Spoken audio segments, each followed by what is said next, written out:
Hi, everyone, and thank you for joining us this week on Dead to Rights, the podcast.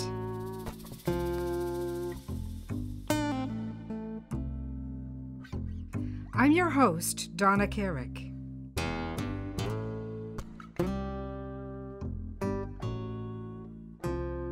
In the midst of these busy lives we lead, I want to express our sincere gratitude to new and loyal listeners of the series, as well as to the many talented international authors who have made this project both possible and worthwhile.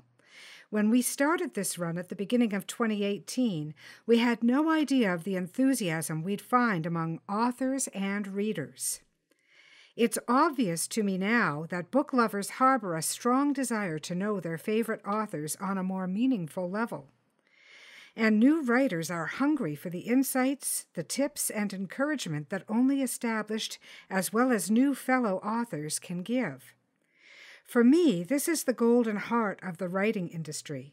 As an author, a publisher, and a podcaster, there is nothing so powerful as bringing these glorious words to the world.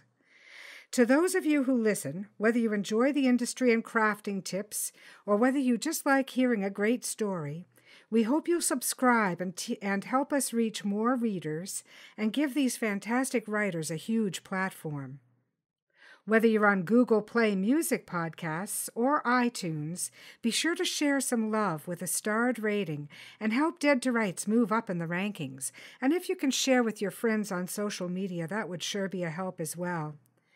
Today we're bringing you a double whammy, a fantastic interview with the author of the biological thriller Resistant, Rachel Sparks, as well as a chilling flash fiction piece by Andrea Kikuchi titled Leverage from the crime anthology World Enough and Crime, Carrick Publishing, 2014. But first, a moment of quiet respect for fallen Washington Post journalist Jamal Khashoggi. This is a truly horrific situation, one that almost defies the telling. But here's what's being alleged by Turkish officials who claim they have audio-visual of the event. U.S. permanent resident and Saudi citizen Mr. Jamal Khashoggi traveled to Istanbul to obtain necessary Saudi documents from the Saudi consulate in Turkey on October 2nd. The documents were needed in order to facilitate what should have been a time of joy, his pending wedding with his fiancée.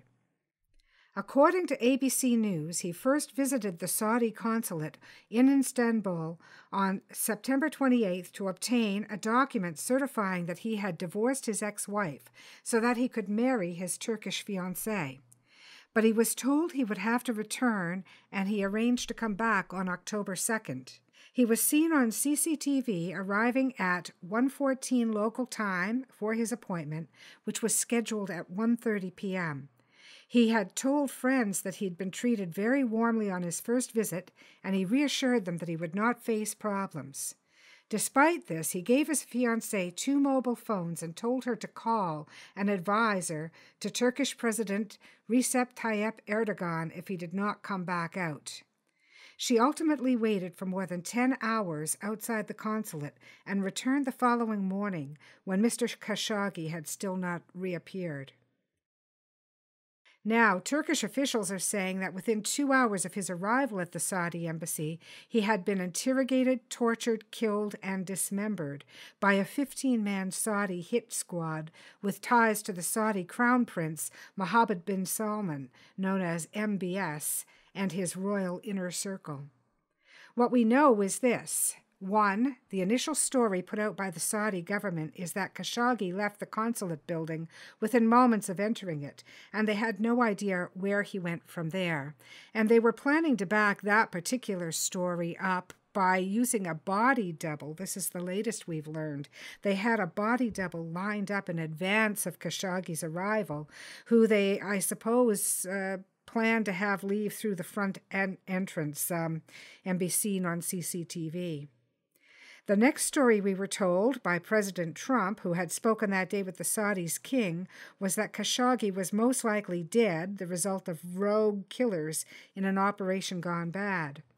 Meanwhile, Turkish officials have kept up the pressure for truth by threatening to release audio-video evidence they claim to hold in strong language, insisting they will not allow a cover-up. And yesterday, according to CNN Istanbul, after 18 days in which Saudi Arabia adamantly denied that any harm had come to Khashoggi at its consulate in Istanbul, it committed a startling about-face. Not only did Riyadh admit that Khashoggi came to a violent end, it pinned the blame on some of the closest aides to MBS, the Crown Prince Mohammed bin Salman. So to say that this latest story stretches credulity has got to be the understatement of the year. As writers, whether we follow a passion for fiction or fact, we must share one common rallying cry, that the right of free speech and freedom of the press is tantamount to any civilization, and that without our freedoms there is no truth, no art, no society worth living in. I never knew Jamal Khashoggi, but I felt the flames of anger this week over the smear campaign that began heating up in order to justify his horrific murder. And so I say, my tip for all writers today is run your freedom banner high upon the flagpole. The time for justice and truth is now. I'm not a journalist, I'm a mere writer of fiction, but I believe, as Mr. Stephen King has been quoted, that fiction is the truth inside the lie. And our truth as writers must never be silenced. My review this week is an Audible book titled All You Can Ever Know, a memoir by Nicole Cheung, narrated beautifully by Janet Song, Highbridge, a division of Recorded Books. This book is filled with some less than comfortable truths for adoptive parents. As an adoptive parent myself, in 2003, Alec and I traveled to Nanning in Guangxi Zhuang, in the far south of China, to bring home our daughter. There are parts of All You Can Ever Know that have threatened to break my heart. Cheung reached deep into her bag of courage to rip out memories of racism, bigotry, and hate of a kind no child should ever be exposed to. And through it all, we learn of her strong desire to shield her adoptive parents from the hurtful knowledge that their love, their caring, and their very best of intentions have simply not been quite enough. The story is told with love and respect for both her adoptive and her biological families. Cheung leads us through the playground of her childhood, a place of loneliness, self-doubt, and sorrow. If you're interested in the subject of adoption, either as someone who has experienced it as a child adopted or as a parent or potential parent, I highly recommend you rip off the bandage and immerse yourself in the experiences of Nicole Cheung before you take the plunge. And I say this with mixed feelings. I am a staunch supporter of the role adoption plays in any society. No matter how civilized we become, no matter how enlightened, there will always be adults who long for a child to love and children who need the strength and warmth of a loving parent. In my humble view, adoption is no more or less natural than any other building block, than any other method of creating a family. Since time began, it has always provided a vital part of humanity. However, it is far too important, too critical a step to take without first opening our eyes, and Nicole Cheung brings us another perspective, one we need to incorporate into our family discussions early and honestly. And now I'm delighted to bring you our interview for today with Rachel Sparks, author of Resistant, Emergent, and The Killigrew Witch. Rachel was born in Waco, Texas. She graduated with a degree in microbiology from Texas A&M University. After a decade-long career in Austin, Texas as a transplant specialist, she joined a startup fighting healthcare-acquired infections, thus satisfying her lifelong interest in infectious diseases and the science of human health. After relocating with her husband, daughter, and mother to Asheville, North Carolina, she finally put her first novel onto the page. In her free time, she serves on the board of Asheville Museum of Science and loves to cook, brew, garden, and spend time with friends and family. So please give a huge Dead to Rights welcome to Rachel Sparks.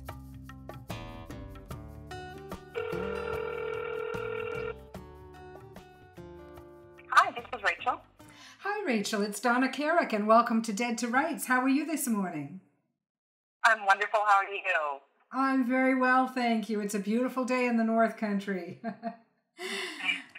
Now, for those who are listening, Rachel has a degree in microbiology, and she is the author of Resistant, about a strain that threatens humanity and the woman who holds the potential cure. Can you tell us a little bit about Resistant, Rachel? Sure. Yeah, it's kind of based on the premise that the world has got to a place where antibiotics don't work anymore, which is truly around the corner. And the main character is just a young girl, but still not a child. It's not age or young adult novel, but she's surviving with her father out on a farm in Woods Hole, Massachusetts, and it's really about how she's discovering that she might be the route to solving the world's crisis, and how she decides whom she's going to trust, and sort of the adventure that stems from there, trying to find the right place to be to discover the cure.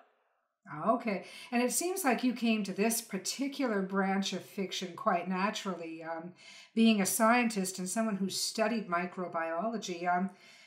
What prompted you to put it into fiction? Oh, well, a couple of things. I've been thinking about the story for a while, but I had a dream that was actually one of the final scenes of the book, and it was so compelling, and it told me who the characters were that I kind of got the itch to really put it on paper. And then secondly, I was having a fun night with my husband, and we were daring each other to do something big with our lives and go after things we'd always dreamed of doing. And I admitted I'd always wanted to write a novel, and he had his own dreams, and so we dared each other. His dare was that he had to build a piece of furniture in 3 months, and mine was that I had to write the first 5 chapters of a novel. And I started, and then 9 months later, I finished it. 9 months. I like that.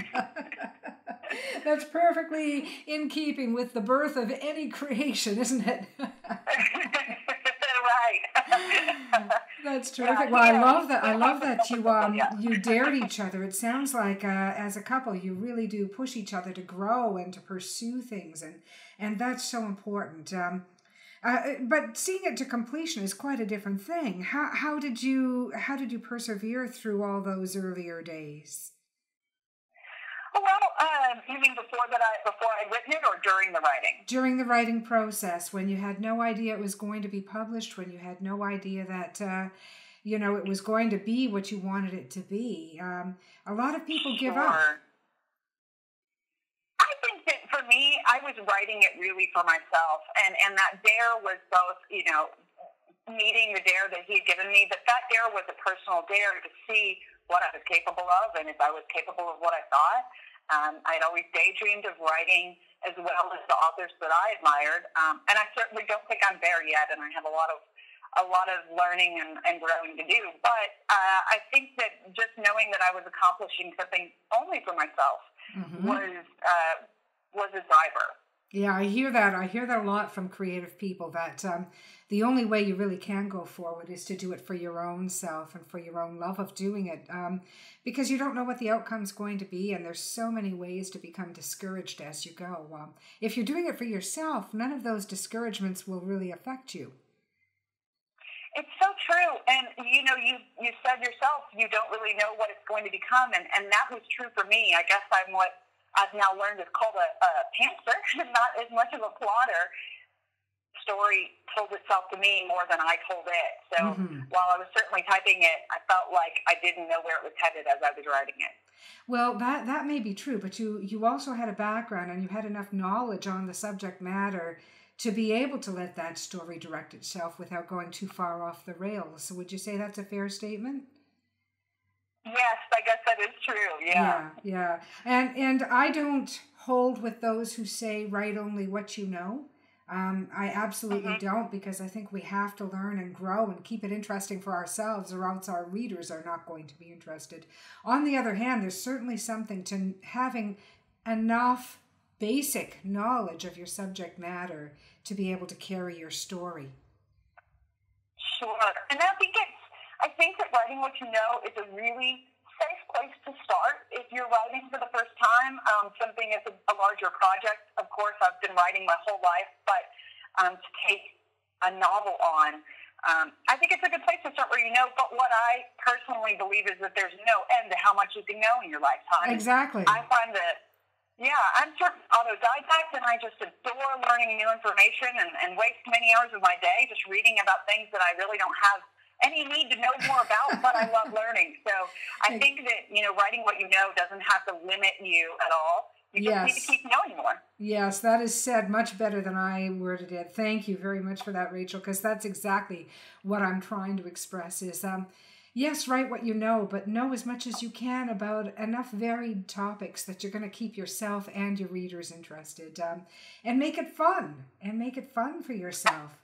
Now, was there anything in your study of microbiology that alarmed you, just to get down to a real topic? I think so. My study was focused on the growing resistance, and this was really back in the 90s when we were first starting to see methicillin-resistant Staph aureus, just to get a little bit technical, but what we all call MRSA. We were just beginning to see those infections start, and really we were only seeing them overseas, and so my college thesis was about that. So I think I'd always followed that particular topic, and then my career led into knowing more about it, and it was my job to know the most about it. So that also really helped inform what I needed to know to create a world that was post-antibiotics. Mm-hmm.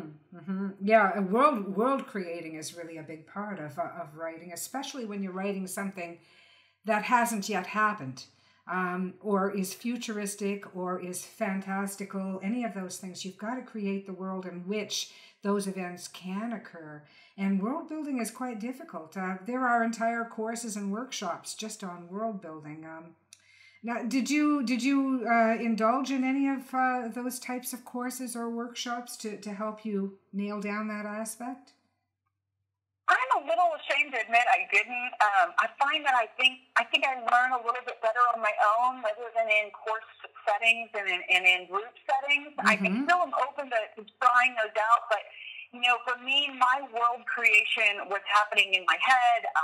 Oftentimes I wake up in the morning and I think of them as the blue morning hours when the light is really dark and blue, and you're the only one who is awake, and maybe you're the only one who's dreaming on paper while everyone else is dreaming on their pillows. Mm-hmm. I was building that world then, and it's certainly nothing like a lot of the fantasy worlds that people have developed that are just so tremendously detailed, but just imagining what would be the economic impacts of a world where medicines didn't work like they used to, the economic impacts of a world where but a portion of our population was decimated.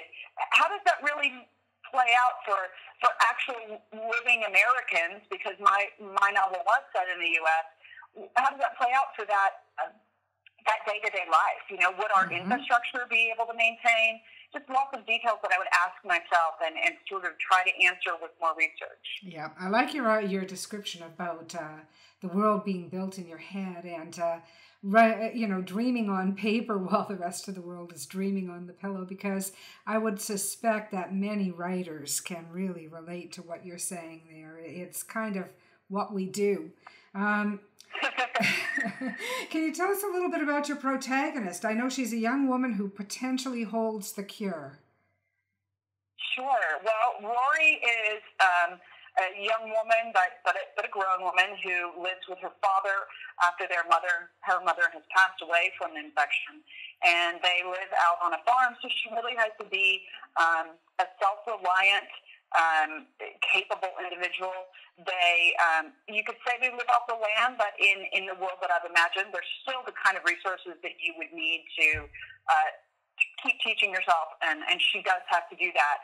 Her father is a PhD, and she wants to be one, but while she's trying to accomplish her education, it's really just a self-driven thing that she has to do without any certifying body telling her that she is, has a master's or has a degree. So she's kind of a self-learned person, taught by her parents. Her father is a PhD climatologist who knows a lot about the way that the changing of the climate has interacted with the world was made in terms of antibiotics. And she's a little hot. She's she has a little bit of a temper, and I imagine that to be one of her largest character flaws. But as she's not exposed to a whole lot of people in her daily life and doesn't get to have a lot of social interactions, she's still a kind individual who thinks about others and thinks in a very genuine way about the world around her. I like her already. She sounds like my kind of person. Just enough temper to give her an edge, right? And to keep the real baddies at bay. Exactly. I hope so. Yeah. Now, at what point did you know you actually had a book that was publishable? Because we've talked about your writing for yourself as you go through the process, but at some point you realize that you're really writing for publication. At what point did you realize that? Oh my gosh. That's a really challenging question. I know that when I was finishing it and telling my husband, I think I'm coming to the end of this, I think I've actually really finished a full novel. He was the first to say, why don't you look at trying to get it published? Where I think maybe while I've been dabbling with that daydream in my head, I hadn't used it out loud. And so I let a friend also read it, and she was so encouraging. She actually likes my genre. She was kind of primed to be someone who could actually give honest feedback even as a friend. And so I really trusted her feedback. And she also passed along to another friend who is an avid reader of all genres and gave me really positive feedback too. So I went down the Kindle route first, where just thinking, I don't know how to do this publication thing. I don't know how to find an agent. I certainly queried, but I didn't have a lot of luck and a lot of responses. But I certainly haven't gone on the journey that I've heard some authors go on, where they, queried 720 agents. Or they query for 20 years, and I certainly don't have that kind of patience in my life. I think I'm a little more like your Rory. Right. And I am too, and I work in a startup world where we have to find solutions to things quickly and be nimble and agile, and so I thought that Kindle was a good answer. I thought that the Amazon Kindle platform was a great place for me to just start and maybe get a little bit of exposure without my having to make a huge investment. So I went with that, and I continued to look for sources to find agents. Now, I live in small town North Carolina in Asheville in the mountains, so we're not very plugged in here to the publishing world of New York and London and whatnot. So I managed to score a little bit of time with a couple of ladies who run a wonderful literary agency called Gold Leaf Literary Agency. And I really thought that they were agents. They're actually publicists. And so they sat down with me for coffee and had a long chat, and they recommended that I look into the publisher that I went with, which is Strike Press. And it's a hybrid publisher, and I've really, really, really enjoyed working with them. I was so lucky to be accepted into their program, and it's been very fun, but they provide such a great learning environment for new authors like me. I'm so glad that you brought this up too, Rachel, about using Kindle as a basic platform and looking for new types of publishers and new types of agents, because it's a changing industry. And we haven't talked a lot about this yet on Dead to Rights, but it's certainly a topic that I did intend to delve into more for our listeners. If you're a writer who's out there, you don't need to query for 20 years. Certainly, I encourage all new writers to query, because it helps you find your footing and it helps you get legitimate feedback that can help you to improve your art. I always view writing, in particular fiction, as an art.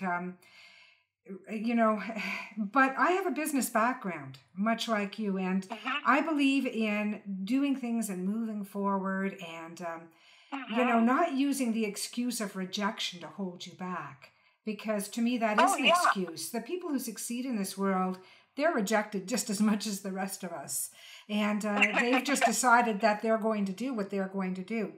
It doesn't mean that I think I excuse sloppy work, because I do not. If you get feedback that tells you that you need more creative writing skills, or you need to enhance this or to enhance that, take it seriously and look into it and go do it. It seems to me that querying is a really wonderful exercise in learning your voice and how to promote, how to sell yourself and your story, because so many of us, I think, write a story and we're stuck in it, and then it's very, very difficult for us to explain that to someone and give that elevator pitch. And elevator pitches are what we talk about in the startup world constantly. But when you just asked me to tell you a little bit about Resistant at the top of the podcast, I feel like I failed miserably. So I think you didn't. You did a wonderful job. You did a wonderful job telling us about your book, Rachel. Honestly, I'm not kidding you on that. It didn't occur to me for a second that you'd left anything important out. You gave a great synopsis, and that speaks to exactly what you're saying. People, get out there and query.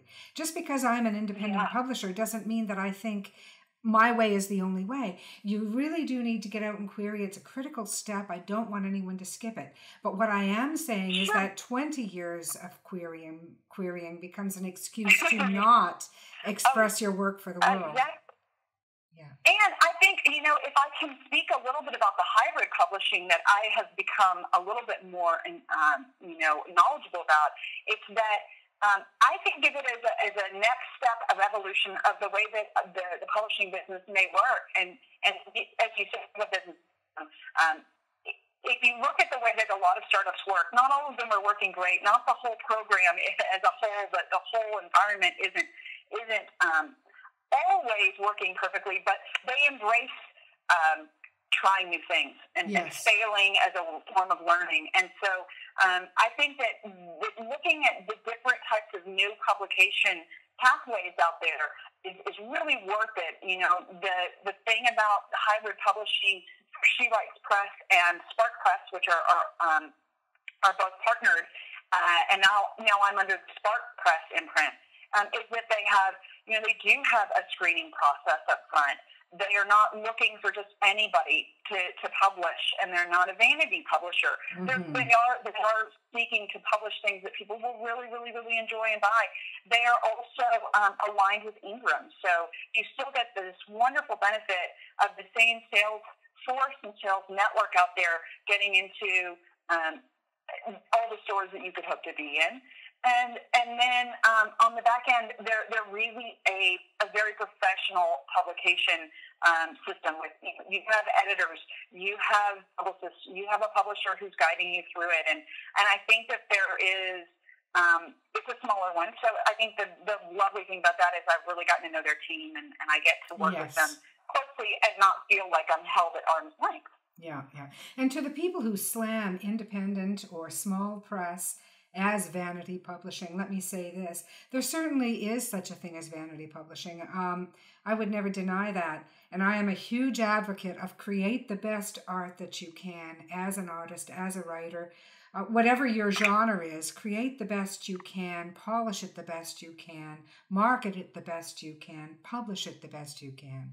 But I will say that if you're working with a professional in a small indie house, or in a startup venture, if they are professional and they love the industry, they're going to do well by you.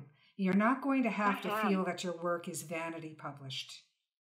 And that's so well put. I think that you're with the right publisher when they're excited about your work and they listen to your needs and concerns and interests, and also guide you in ways that you might be a little bit misguided. I can remember joking with my publisher that I'd like to jump on the hashtag of resistance that you see all over Twitter, and I could get a little bit of free press out of that. And she said, Rachel, that's not how that works. Yeah. Exactly. Yeah, I could see that. I could see that light bulb going off. I thought it was a brilliant notion, but I'm really glad that Rick Warner let me know that's not how that works. Yeah, that's not necessarily the best idea, although it's a bright idea. What's next? What's next for Rory? And do you have a sequel to Resistant? Thanks for asking. I do have a sequel in the works, and I was really enjoying writing it because, again, it was about learning. I was getting to teach myself so much more, and it dives a little bit more into the climate side of the new world that I had built. And then while writing it, I had spent some time in Maine and just got this bug in my brain for a new story that had to come out. So that sequel has been sitting, just resting, taking breath for a second while I finished another work in progress that's about a woman who is in modern day and investigating a rare infection of a brain amoebal infection in some kids in Maine, and she is suffering from her own kind of career setback that was very embarrassing for her overseas, and so she's sort of trying to help out her patients, and in diving into their case, she begins to see visions of her own ancestor who lived in Maine in the 1700s and who it seems to have had a similar experience, and the stories are told together, in parallel, and it's really been fun. It's a little witchy, it's a little bit coastal, it's a little bit of science fiction, probably just kind of a snack of it. Is there a paranormal element, or is it more flashback into historical? I'm sorry. Again, I couldn't hear you. Was there a paranormal element that connected the two characters, or was it more flashback historical? A little bit more flashback historical. I probably am not yet. I don't think I'm qualified yet to dive in the paranormal. But like I say, there's a little bit of witchiness in it, and her ancestor was believed to be a witch, and was also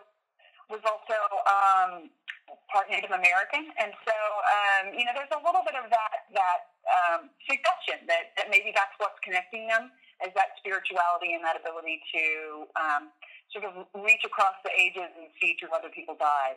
That's really fascinating. When do you expect that one to be complete? I'm thinking in the next month I'll be able to close the final kind of final plot twist at the end, and then I certainly need to do a lot of revising. This one ended up being richer and longer than Resistant, which I love, but it'll take some time for me to make sure that all of my little seeds and what do they say, guns on the wall, if you put a gun on the wall in one room, you need to be sure that you take it off in the next chapter and use it somewhere. All of those little bits would crop up for me as I was writing and surprise me. I remember I was sitting at the kitchen table writing yesterday and just gave myself shivers because something looped back around that I hadn't expected to be able to. So those all need to be sure that they're braided tightly at the end, and then hopefully I can, have it revised in a few months and ready for me to offer out for. As a writer, I have to tell you, one of the greatest thrills is when you give yourself shivers when you're writing. It really is the experience that encapsulates many, many months of hard work when you all of a sudden you're writing away and something you've written gives you shivers. It's wonderful. It's truly addictive. I think addictive is the best term for it. You can't wait till you can do that again. And so while Resistant comes out in October, I think that this novel can certainly get polished up for a while before it's got any place to be. But I may try to. I admire so much short story writers, and I don't seem to be very good at it. And your work, especially, I've been enjoying the Seth Giles book. And Septil, thank you very much. I'm so glad that you've been reading that. I never considered myself a short story writer either, but I think it does help us to encapsulate what we're trying to say a little bit more succinctly. I'm still not very good at that, but that's the hope. That it's like As a novel writer, which is my love, I love to meander away with thoughts. And it really is all about that process for me. And short story writing helps me rein that in a little bit. A little bit, you know? That's kind of what I hope that short story practice would help me be a bit more succinct. And I may try to take a portion of that novel that I'm tentatively calling The Killigrew Witch and see it, boiling down some portions of it into a short story would A, help me with the revisions, and B, might be something that, I could try to publish in a feature or, in a submission to a journal or magazine and give it a little test run, if you will. Yeah, there are still a lot of magazines and e-zines that are looking for short stories. And I have a number of friends who do publish at least semi-regularly in some of the bigger ones, particularly the crime magazines like Hitchcock, etc., because a lot of my colleagues are crime writers. And I haven't published that way. I've kind of done, because I've done anthologies under Carrick Publishing, so that's been my venue, really. I've gathered up from writers who I network with, submissions for short stories, and I've done 2 anthologies that way. And I also belong to a group in Canada called the Mesdames of Mayhem, and Carrick Publishing has now published 3 of their anthologies. And the name. Yeah. So it kind of keeps me writing even when I'm really busy with publishing and podcasting and my day job, which is still quite the factor. So it keeps me writing, and that's really important for me. I don't want to lose touch with the writing, because there will come a time when I retire, and my hope is that the writing will become a full-time job. So I don't want to lose touch and have to start from ground zero again. That's a very wise approach, yeah. And so few of us, I think, are able to leave our day jobs. So it's something that we to find time for, but it's so worth it for those moments where you give yourself the shivers, right? Yes, exactly. I think it's happened to almost every writer at least once, and if it hasn't, please keep writing. Keep writing till you shiver. That's our advice for writers today. Write till you shiver.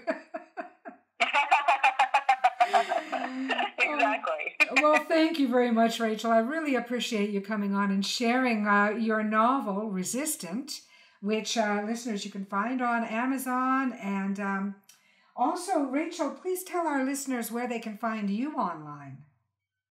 Oh, I've got my own website at rachelsparks.com. I think that's a good start, and tells you a little bit about my background and the other things I'm working on. And I probably need to start blogging, but I tend to think that no one really cares that much about my day-to-day. So I'll be probably posting a little bit there, because I'm about to get into the business of recording my own audiobook for Resistant. Excellent. You've got a nice enunciation for it, so please do. That's something that I want to do too. That's a goal of mine for 2019. So, I might try to blog a little bit about that so that other authors can benefit from my learning there. But yes. Donna, thank you so much for having me on your podcast. I enjoy listening to it, and it's such an honor to be on it. Thank you. You're welcome. And that's rachelsparks.com, RACHAELSPARKS.com for our listeners. And stay on the line for just a moment, Rachel. It was a pleasure having you on.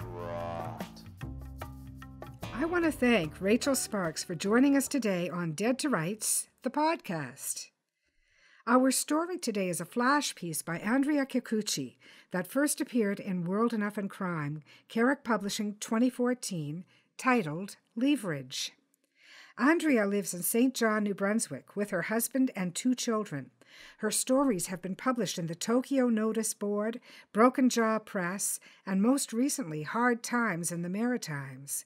She teaches creative writing classes and is the co-chair of the Fog Lit Readers and Writers Festival in St. John. Learn more about Andrea at her blog site, andreakikuchi.wordpress.com, and that's ANDREAKIKUCHI.wordpress.com. Leverage by Andrea Kikuchi. Editor's note: short, sweet, and wonderfully vicious, Andrea Kikuchi delves into the mind of one disgruntled employee. Mary discovered proof that Bill was having an affair. Perfect! It was just the leverage she needed to save herself. All through the morning she'd watched people walk into Bill's office and walk out a few minutes later, devastated because they'd been downsized. At least most of them were devastated, with the exception of a select few who'd been given generous severance packages. Mary watched as her co-workers packed their belongings into bankers' boxes and were led to the door by security guards. Lives deeply altered, families let down, all for the sake of the bottom line. "It's not going to be me," Mary said to herself. She had years of service to the company, time away from her husband and children out of loyalty, misguided loyalty to a company that believed it owed her nothing but an empty box and an escort to the door. This was not going to happen to her. She waited for her name to be called, fondling a photograph in her hand. She glanced at it from time to time. After decades of being nice, it was her turn to be naughty. Bill hung his head out from around the corner. At least he gave her the courtesy of calling her name instead of having his secretary summon her. She slowly walked in and took a seat in the excessively large office, overlooking the ocean. Bastard, she thought to herself. How could he keep all of this when people were losing their livelihoods? "Mary, as you may know, we've been experiencing some financial constraints.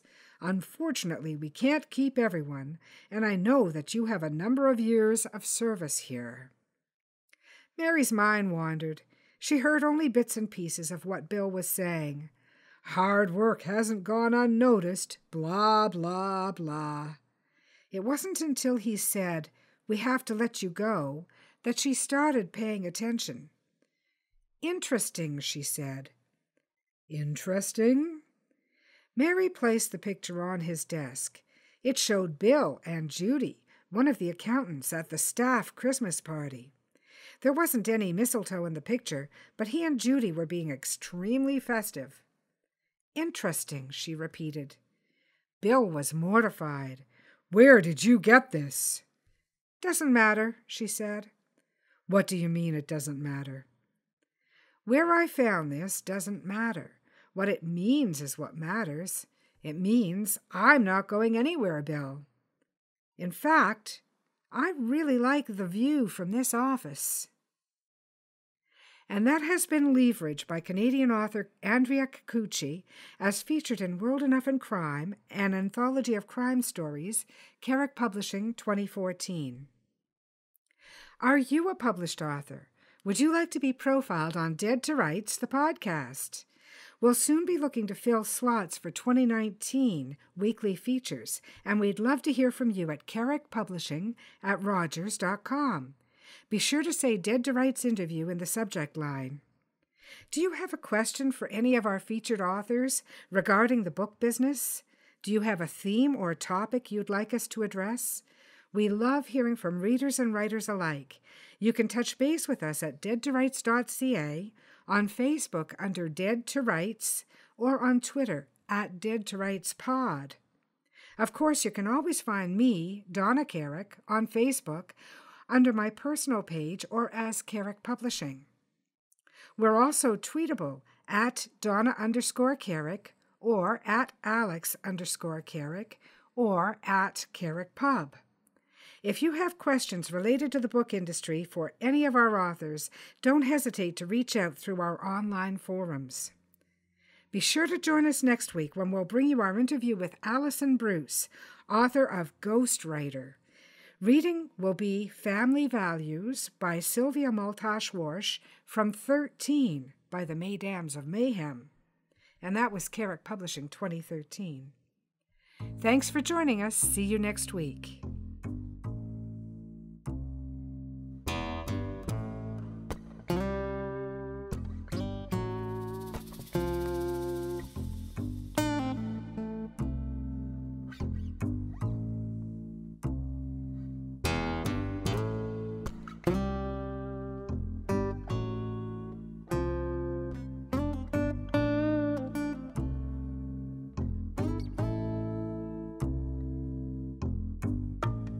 dusty road, man alone. His vital signs go on hold, and I don't know what you've been told, but the years have turned my eyes gold. And I told you what you told me, we'd never be in the same boat for free. Yet it rides, let it rock.